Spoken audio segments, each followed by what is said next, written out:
الا كنتي محبوس في واحد الجزيره وبزاف عليك تلعب الالعاب ديال الدراري الصغار، ولا اخترتي في هاد الالعاب غادي تقصى، وكنقصد بيه تقصى هنا هي تموت، شنو كنتي غادي دير؟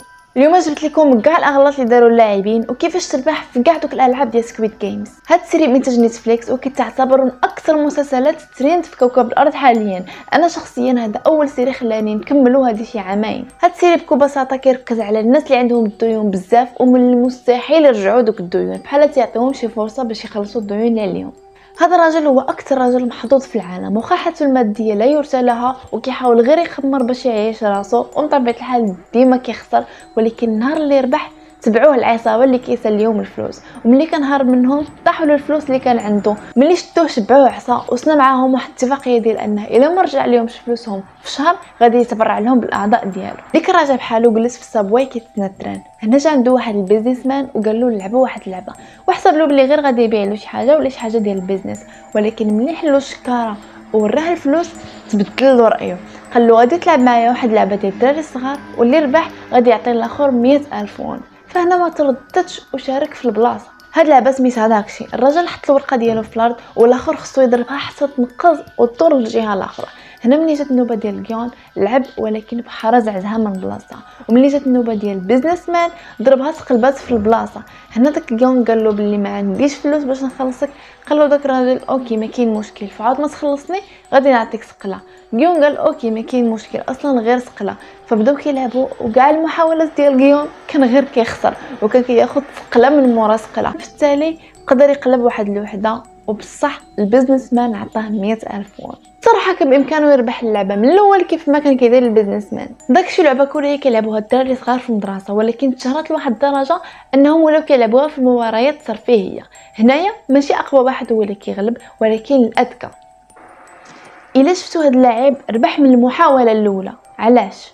لحقاش كيضرب في السطح ديال الورقه باش يقيسها كلها وتنقز وتقلب. وهاد اللاعب ما كيربحش حيت بكل بساطه كيبقى يضربها في الجناب ديالها، وهذه ماشي هي استراتيجيه ديالها. كون كان كيعرف هاد الطريقه كان غادي ياخذ الفلوس من المحاوله الاولى وبلا ما يتصرفق داك التصرفيق كامل. وهاد الربحه كانت غير بدايه ديال 6 ديال الالعاب اخرين. هادشي من بعد ما عطاه لاكار ديالهم باش ينضم ليهم ويلعب ويربح. في الليل كان كيتسناهم، وملي جاو موراه لاحظ بلي كاع دوك الاخرين ناعسين وشويه تطلق غاز منوم. هنا عرف بلي راه خطفوه بلا الاراده ديالو. ملي حل عينو لقى راسو هو 456 وبزاف ديال الناس اخرين ناعسين في واحد البيت مسدود ونابسين نفس الباب. الباب قدام يتحل ودخلوا عليهم واحد الجروب ديال ليغار. هذا الراجل مربح قال لهم غادي تلعبوا 6 ديال الالعاب، اللي غير ربح فيهم غادي يربح 46 بليون وون. واحد الراجل ناض وقال لهم علاش جبتونا لهنايا. داك المربع ناض وراهم كل واحد شحال عليه من الدولار. كاين اللي عنده الملايين، كاين اللي عنده البلاير، وقال لهم حنا تنعطيوكم فرصه باش تردوا كاع داكشي اللي عندكم. كلشي سناو الورقه ديال الموافقه والقواعد اللي فيها. اولا خصك تكمل اللعب، وثانيا اللي حبس اللعب غادي يتقصى. هنا كانوا باقي ما عارفينش كتعني هذيك غادي تقصى. وثالثا اللعبه غادي تحبس الى الاكثريه صوت باللي غادي تحبس.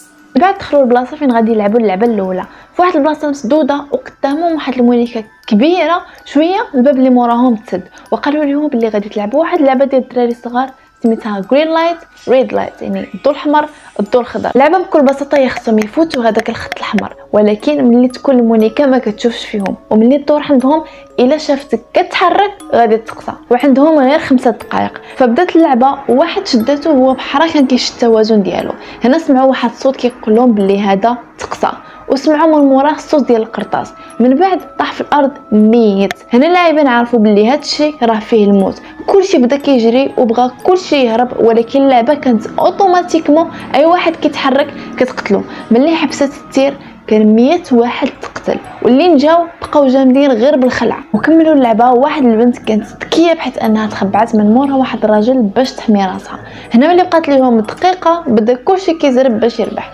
فقدروا في التالي يتخطاو هذاك الخط الاحمر، والناس اللي ما وصلوش قتلوهم حتى ماتوا. هنا بدا السقف كيتسد عليهم وما كانوش عارفين بلي راهم في واحد الجزيره بريفي في وسط لا مكان. اوكي هذه اكفس لعبه ديال الدراري الصغار شفتها في حياتي. هذا الراجل عايش احسن وقت في حياته حيت فاهم واحد الحاجه الاخرين خايفين يتقبلوها، هي ان هذه اللعبه ماشي غير على السرعه ولكن حتى قداش تقدر تشد في الارض وتبقى ثابت في اي لحظه مفاجئه من الدور هذيك المونيكا. واحسن استراتيجي هي انه تمشى ورجلك مسطحه مع الارض ودير خطوات كبيره وتحني شويه وتبقى ثابت. وهذا هو المثال اللي كان خاصهم يديروه كون كنبغيو نبقاو عايشين. واهم حاجه تفكر باللي ما كنديوش على الصوره ولكن كنسمعوا فوقاش غادي تقول الضو خضر الضو احمر. والحاجه اللي كنت غادي ندير هي نحمي راسي، وامن بلاصه هي تخبى من مورا شي حد، لاقاش ديك الساعه الروبو صعيب عليه يشد الحركه ديالي، خصوصا ملي غادي تشوف شي حد كيموت حداك اولا الرياكشن ديالك ملي غادي تسمع الصوت ديال القرطاس اولا ملي يشدك شي حد من اللور. كاينه ميثود اخرى، الا كان شي واحد حداك اولا قدامك غادي يحاول يهرب وغادي يصدق غير دافعك نتايا وغادي تصدق داير حركه بلا الاراده ديالك وغادي تموت. وباش تفادى هذا الشيء خصك تبقى بوحدك وتمشي في الجنب، والغريزه ديال الانسان بطبيعه الحال غادي تديه للبلاصه اللي فيها الظل، ولكن انا غادي نمشي للبلاصه اللي فيها الشمس في عوضها. سالت هاد اللعبه وجاو عندهم لي غارد باش يباركوا لهم لحقاش بقاو حيين، وهنايا ماتوا 255 واحد في 5 دقائق. واو. شي وحدين بداو كيرغبوهم باش ما يقتلوهمش ويخليوهم يمشيو لدارهم. شويه واحد الكره بدات كتعمر بالفلوس قدامهم، واحد الثمن اللي ما عمر شافوه في حياتهم كامله، وقالوا لهم عندكم الفرصه باش تربحوا 45 بليون وان الا كملتوا اللعبه، ولكن الا خسرتوا الا بغيتوا تمشيو ما غادي تربحوا حتى شي حاجه. فداروا فوت حيت الا عقدتوا على قاعده ثالثه غتحبس اللعبه الا الاغلبيه صوت باش تحبس، وقال لهم هو الماسك بلي تقدروا تكملوا اللعب ولكن الا الاغلبيه بغى يرجع يكمل، ولكن كلهم عرفوا بلي حياتهم برا رجعت تكفس من اللي خلاوها، فقرروا يرجعوا يلعبوا. تقريبا رجع 90% من دوك اللاعبين اللي كانوا، ولكن ما كانوش عارفين بلي الالعاب اللي جايين كفس وكفس. لغد لي الصباح اللاعبين مشاو لواحد البلاصه جديده، تما لقاو واحد الالعاب وقدامهم بزاف ديال الاشكال، دائره مثلث نجمه ومظله. واحد فيهم عقل على اللعبه حيت فايت لعبها ولكن ما بغى يقولها حتى شي واحد، وفاش سولوا الفريق ديالو واش نلعبوا بنفس الفرقه قال لهم لا، من الاحسن تفرقوا باش ينقص الخطر. فبداو كيعطيوهم واحد الصناديق صغار فيهم شكل اللي اختار مصنوعه من سكر وصودا، وخصك تستخدم الابره باش تحيد هذاك الشكل بلا ما يوقع له حتى شي حاجه، ولكن الا هرسوها غادي تقصاو. بدات اللعبه وبزاف منهم هرسوها من الاول وما كيرحموهمش، من بعد راجل بقوه العرق بدا يقطر منه. هنا اكتشف باللي الماء غادي يقدر يذوب السكر، فقرر يذوبه باللعاب ديالو لحقاش داك الخط عنده رقيق بزاف، خصوصا هو واحد عنده اصعب شكل. صاحبهم اللي قال لهم نتفرقوا دار اكبر غلط، لحقاش كانوا خسروا نفس الشكل كانوا غادي يقدروا يتحاموا على شكل واحد بربعه وكانوا غادي يربحوا، ولكن هو اناني لحقاش بغى ياخذ ديك الفلوس بوحدو الله يرحم. وباقي كان بامكانك تاخذ الشكل اللي غادي يربحك. فمثلا هاد الجوج هادو مشاو في الاول للمثلث، يعني عرفوا اللعبه وكانوا متاكدين وزعموا هما الاولى. شي وحدين كانوا كيفزقوا الابره عاد كيستخدموها، يعني خاصهم ضروري يفزقوها، وكانت حركه ذكيه من هذا الراجل، ولكن كان في امكانه في عمر ما يبقى يلحس ديك الحلوه حتى يموت. كان في امكانه يستغل هذيك الطاسه اللي عنده ويجمع فيها العرق اولا اللعاب ديالهم ويحطوا الحلوه عليها وغادي تفزق من التحت وغادي تحيد دغيا. ملي كانوا دايرين الصف باش ياخذوا الماكله باش ياكلوا، هذوك اللي بقاو تاليين ما لقاوش حقهم، فبداو مخلوعين وكيغوتوا فين هي ماكلتنا. وحده فيهم قالت لهم باللي واحد اخرين هما اللي خداو الصف 2 مرات وخداو الحق ديال واحد اخرين. جا واحد فيهم وبقى كيدابز معاهم على قبل القرعه ديال الماء وهرسوها في التالي وبقاو كيضربوا، وهذاك الراجل العصابه بقى كيضربوا حتى مات، والكارد ما داروا حتى شي حاجه حتى مات هذاك الراجل. جاو وداوه بكل بساطه، والصدمه هي ان هذا الراجل اللي مات ربحوا على قبله 100 مليون وان. بان كلشي مخلوع على حقاش كلشي عرف باللي راه بصح نادت الحرب دابا شي غادي يقتل شي غير باش يتزادوا الفلوس. بقاو هنا الفرق كيخطوا، وملي جا الليل كلشي مستعد وكلشي فايق، هنا بدات القتيله وبدا شي كيقتل شي.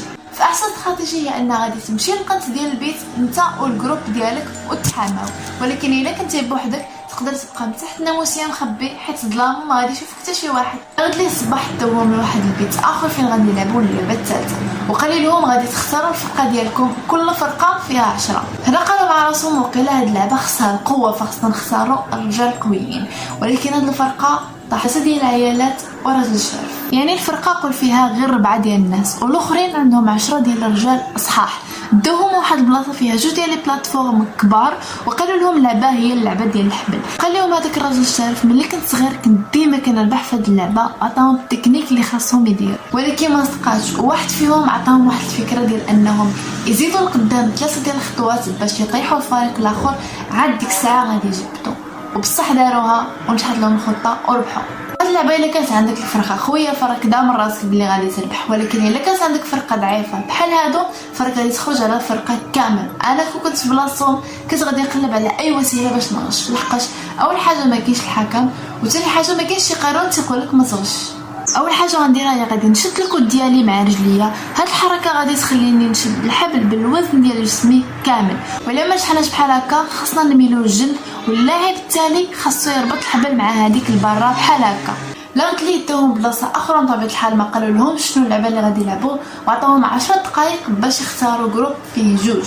هاد الجون قرر باش يمشي مع داك الراجل الشارف لحقاش ما بغاش يبقى بوحدو ويقتلوه في التالي، فقرر باش ينضم ليه. دخلوهم لواحد البلاصه اللي كتبان بحال شي حومه قديمه في كوريا، وكاع الجروبات عطاوهم 10 ديال الاناث اولا البي، وقالوا لهم بلي خصك تربح صاحبك وتاخذلو كاع هذاك البي اللي عنده باش هو يتقصى وانت تربح. تبقى حبه وحده باش يغلبوا، بدا كيرغبوا باش ما يربحوش، وقال له بلي عندي واحد الخطه تخلينا نربحوا بجوج بينا. الاخر تاق فيه تخبيا حيد هذاك البي اللي فيها ودار في عاوطو الحجر وعطاه له، وقال له باش يمشي يقلب على ناس اخرين يلعبوا معاهم اللعبه باش يدير هذيك الخطه ديالو ويربحوا. وغيون لعب مع الراجل الكبير حتى بقات له حبه وحده وغادي يربحوا.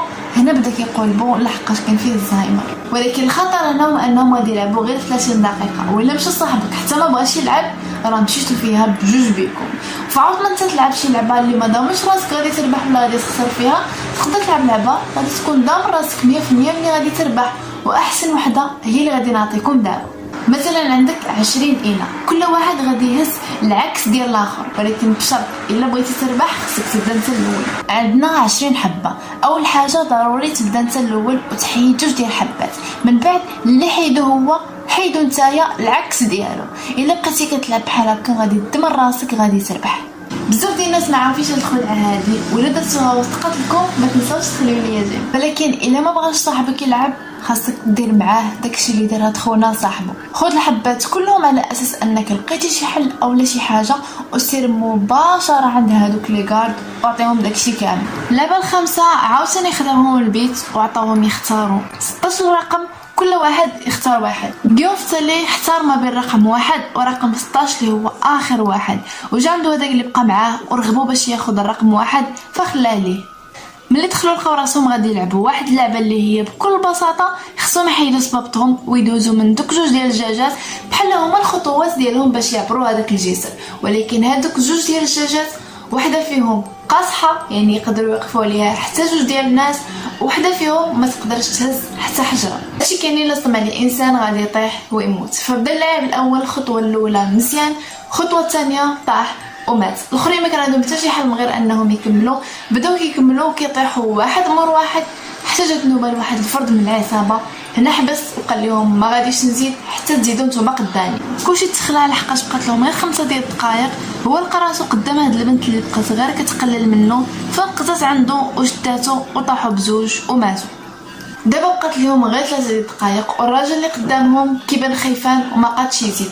بقاو كيرغبوه باش يزيد، هو قال لهم انا 30 عام وانا خدام في الزاج وغادي نعرف اي نتاجه غادي نقزوا ليها من خلال الضوء. هنا بدا كيقلب الزجاج وكينقز وكاع ما تيطيحش، ولكن اللعبه عقز به وطفات دوك الضوء اللي كان كيشوف بهم. هذا الراجل قرر باش يدفعوا باش يشوف اي نتاجه غادي يقدروا يمشيو ليها، وفي اخر ثانيه قدروا يخرجوا 3 بهم.